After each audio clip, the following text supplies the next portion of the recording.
ধরে সেদিকে তাকিয়ে বিশাল উচ্চতা নিয়ে লাফ দিয়ে বলছি রে আমরা উড়ে যাবো ছেড়ে। কোনো সারা ছাড়া দরজার হাতল চেপে খপ করে মুছড়ে দিয়ে আমাকে দেখে গলে যাবে নাকি নিয়ে যাবে তাকে সাথে।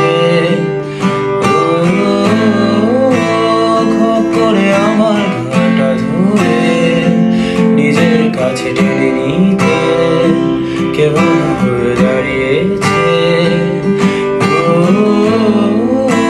না দেখে শুনে কিছু জানি নিজে আড়ালে লুকালে আমাকে তুমি ডুবালে। আমি কার পিছে নিজের জন্য যাব খেতে। তোকে বলেছে যে থেকে অন্যের জন্য মোমবাতি পানি না দিয়ে শুকাতে